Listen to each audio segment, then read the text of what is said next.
I know, I know that there are better ways how independent language professionals can introduce themselves to new clients.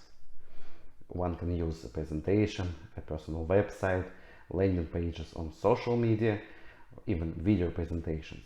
However, I also know very well that there will be always clients who will request freelancers to provide their CVs to start cooperation.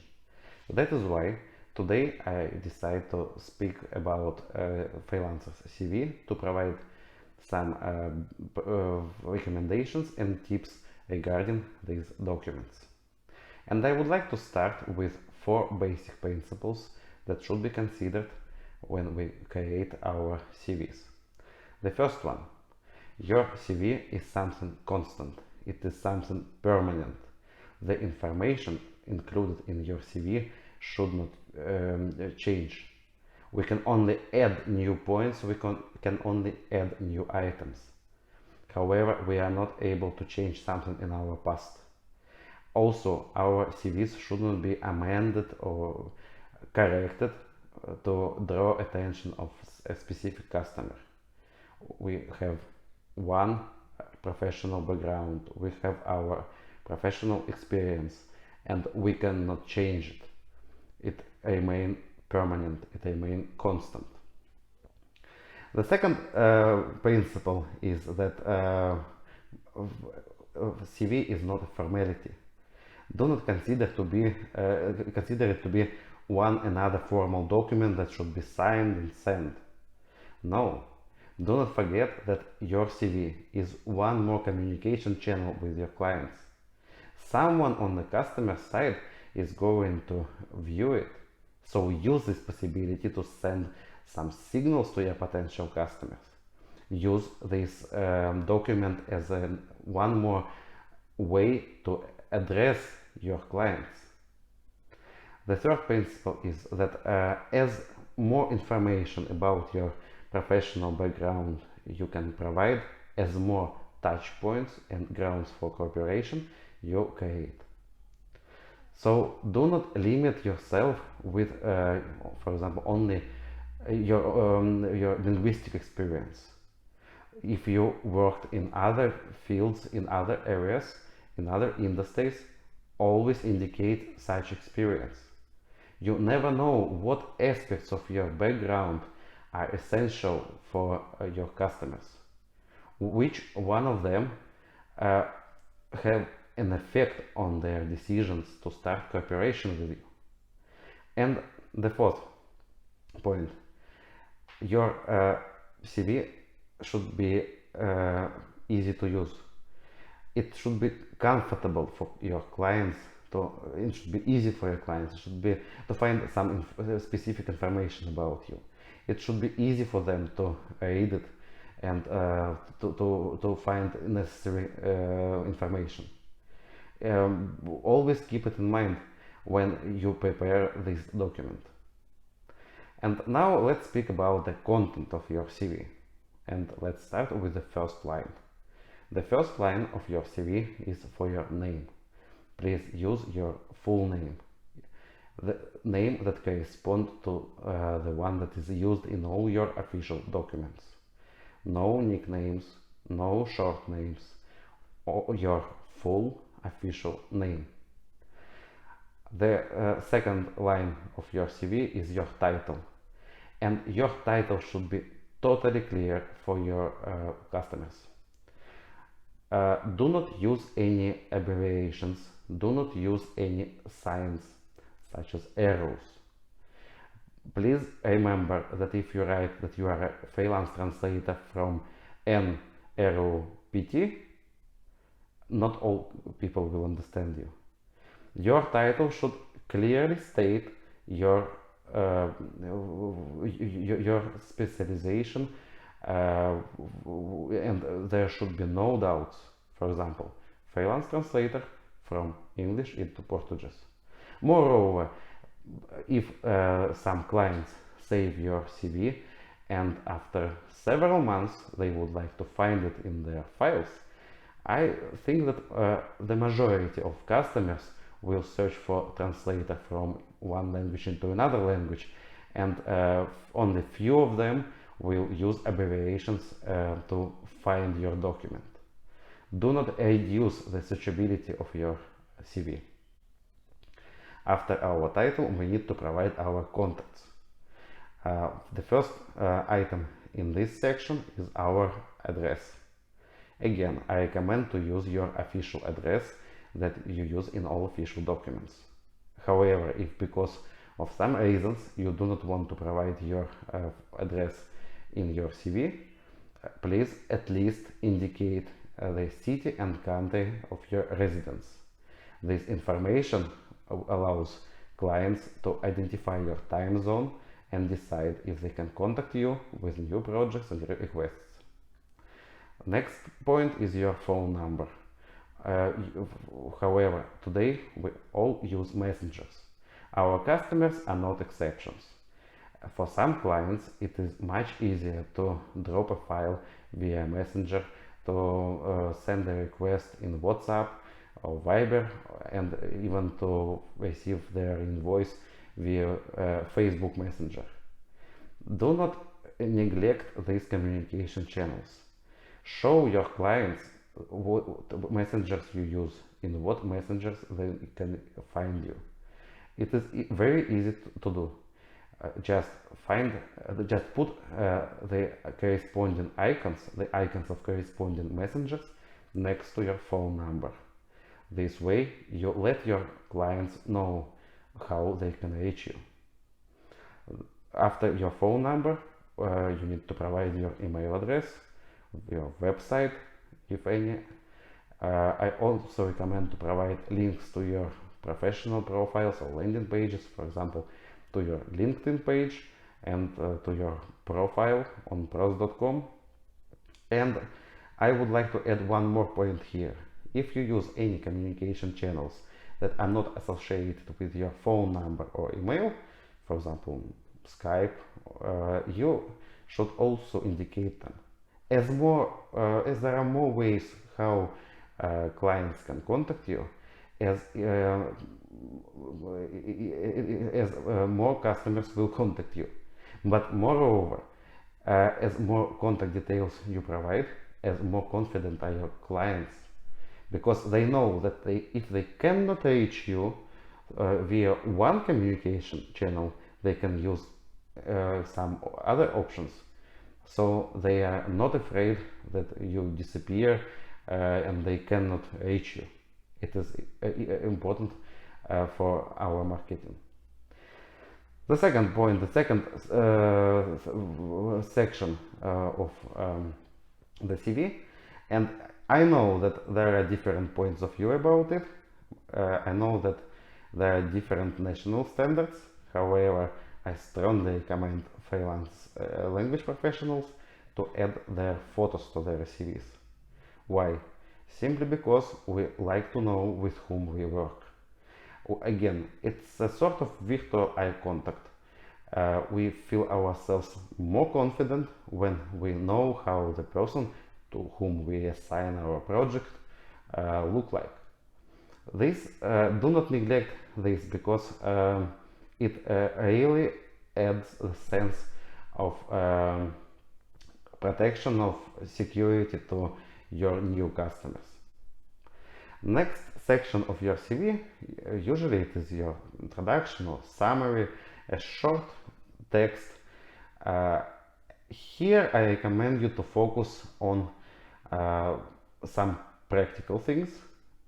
Explain your clients why you send them your CV, what projects are interesting for you, what are your preferred subject fields, but be more specific.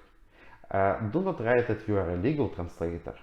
It is better to say that you translate legal documents, or even better, you translate contracts, court decisions, and so on. Next section of the CV is usually it is work experience, and here I would like to tell you the most important things. The first thing is that you should include all your work experience. Do not select only some titles only some positions that you consider relevant for your CV.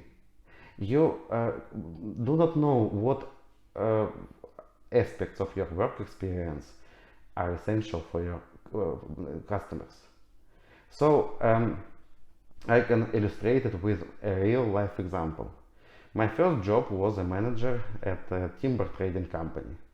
The company exported logs and various wood products to abroad. I indicated that experience in my CV when I was working as a freelance translator.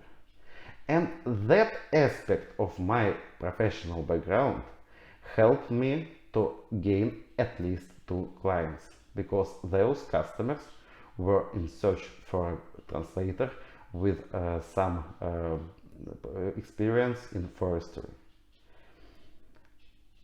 So if during student times you work as an assistant at a flower shop, this information can add value for companies who import flowers. I think these 2 examples show that there is no useless experience. So why should we choose only some jobs and do not include other jobs? The second point about this section, about our work experience. Your current title is a freelancer. So you should indicate it, but it does not mean that you should provide information about your customers, about typical projects and so on. Do not overload your CV with such information. If you want to tell more about your customers or about significant projects, attach a portfolio to your CV. But in terms of your work experience section, it should the current title, the current job should not occupy more space than other items in the list. So provide the information when you started your freelance career, and maybe it is a good place to tell your customers about your preferred subject fields. You may tell about your specialization, and maybe provide some examples of typical projects. Education. Of course, it's also an important section of every CV. So, when we speak about various schools, colleges, universities, you should understand that you need to provide 4 types of information for every item. The first one is your grade that was granted after studies. Then the official name of the university or educational institution, years of studies or the year of graduation when you received your academic grade. And I strongly recommend you to add a country where the corresponding institution is located. Do not expect that all of people who are going to read your CV know where this or that institution is located. Moreover, psychologically, when clients search for vendors of some language services, they focus more on countries than on some additional information. So if you are a translator from German into English, and you spent 2 years studying in Germany, and you indicate Germany next to the corresponding educational institution, psychologically, a person who views your CV focuses on this point, because he or she is in search for a translator for German into English. So Germany, it really draws customers' attention. Also, speaking of education, our education is not over after graduation from the university or from college. In always use your CV to include some additional courses that you may attend and some certificates that you receive afterwards. This information also draws potential customer attention and sends a strong signal of professionalism. It means that the freelancer continues personal development, and it is a good sign. It adds value to your CV and to your proposal. Next section.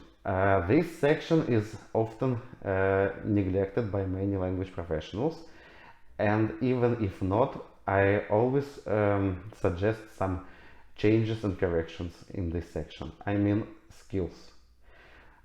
Please remember that skills are not only computer skills, and computer skills are not only CAT tool skills. I recommend to divide this section into 3 subsections. The first subsection is for normal skills, like communication skills, teamwork skills, and so on. In terms of some projects, these skills may be more important for your customers than your ability to use Trados or other CAT tools. The second subsection should be about your computer skills. And here I always remind language professionals not to forget to add normal programs such as Microsoft Office, maybe Photoshop, because not all customers know about CAT tools and not all customers need them. And for many clients, your ability to use Photoshop can be more valuable than your ability to use some specific CAT tools. And the third subsection is for CAT tools and for software that is commonly used in the market of translation and language services. Here you should provide such information, and you should speak about CAT tools and maybe QA tools that you use in your work. Also, I strongly recommend to add one more section to your CV. It's publications and achievements. You should share such information with your clients, because such information again draws clients' attention. And I do not mean only books, articles, official articles, and publications. If you have your blog, maybe video blog, provide you should indicate it here. Even if your blog is not connected with linguistics or with languages, why not to share this information? Please understand that every client wants to know more about you, about freelancers, when at the beginning of cooperation. So let them learn more. Provide them with more resources where they can find something about you. And the last section of CVs, I need to say that I rarely see it in freelance language professional CVs, and I think it's wrong. I speak about hobbies and interests. Do not be afraid of sharing some information about your hobbies and interests with your clients. Why? Because your hobbies and your interests also create additional touch points and grounds for cooperation. For example, if you're a technical translator who spends all free time riding a bicycle, aren't you the best translator for companies producing bicycles, parts for bicycles, and equipment for bicycles? I think yes. So even if your educational background and your professional background are not connected with bicycles, your hobby may play an important role when your client will make a decision if they want to start cooperation or not.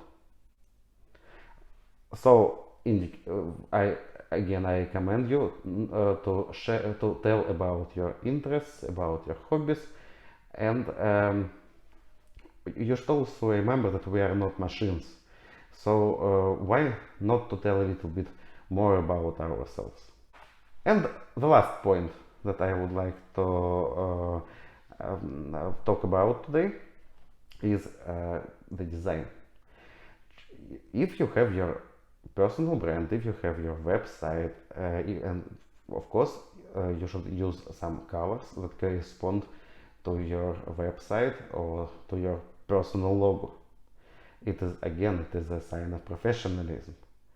If not, choose some design that is adequate, that is comfortable. Do not. I again, I can provide a real life example that a couple of months ago I received a CV from one translator that was painted white text on black background. I don't think it's convenient to use it. Moreover, you should keep in mind that some clients will print your CV. So check your when you create your CV, you should always check its printed version. And here one more thing, as some clients will print your CV for sure, add some elements that help them work with the printed version. So if you have a website, provide QR code of your website. If you have some landing pages, provide a QR code of your landing pages. It makes it easier and more comfortable to work with your CV.